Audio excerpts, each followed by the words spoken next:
બોટાદમાં તુરખા ગામે વૃદ્ધાની હત્યાનો મામલો ગરમાયો છે। સતત ચોથા દિવસે પરિવારજનો મૃતદેહ સ્વીકારવાનો ઇનકાર કરી રહ્યા છે। પરિવારજનોના સમાજના આગેવાનો સાથે એસપી કચેરી બહાર ધરણા તો ન્યાયની માંગ સાથે જિલ્લા પોલીસ વડાએ સોંપ્યું છે આવેદનપત્ર।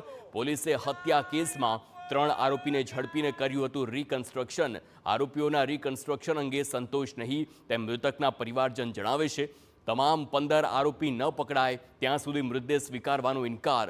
મૃતદેહ ગાંધીનગર લઈ જઈ ઉગ્ર વિરોધની ઉચ્ચારી ચીમકી।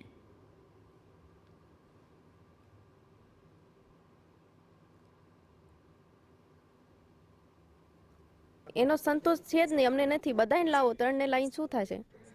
આ તો અમે જ્યારે અમારા દાદા ને પપ્પાના બધાય અમારી હારે રહીને ગાંધીનગર ગયા ત્યાં પછી આ બધી કાર્યવાહી થઈ।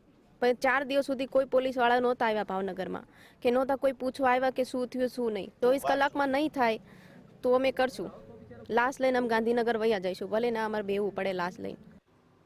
ઉલ્લેખનીય છે કે બોટાદના તુરખા ગામે સગીરા અપહરણ બાદ થયેલા હુમલામાં વૃદ્ધાની હત્યા થઈ હતી। અગાઉ થયેલી ફરિયાદની અદાવતમાં હુમલો કર્યો હોવાનું સામે આવ્યું છે, જેમાં 15 લોકોએ મળીને અંગત અદાવતમાં હુમલો કર્યો હતો। હુમલામાં વૃદ્ધ મહિલાનું મોત નિપજતા આ કેસમાં પોલીસે અત્યાર સુધીમાં 3 આરોપીઓને ઝડપી ઘટનાનું રીકન્સ્ટ્રક્શન કર્યું હતું, જ્યારે 3 ટીમો બનાવી અન્ય આરોપીઓની શોધખોળ હાથ ધરી।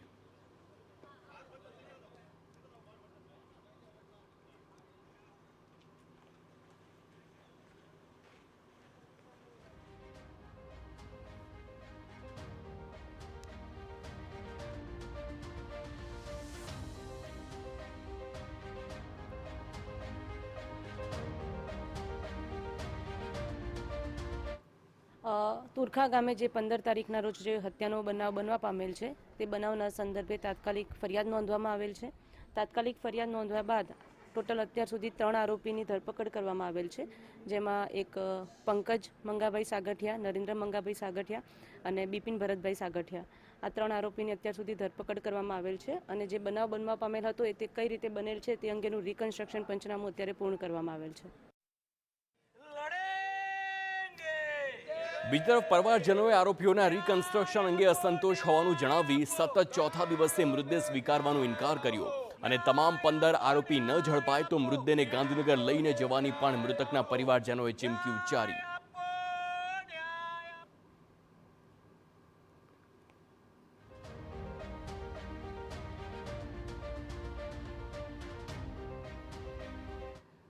તો આ તરફ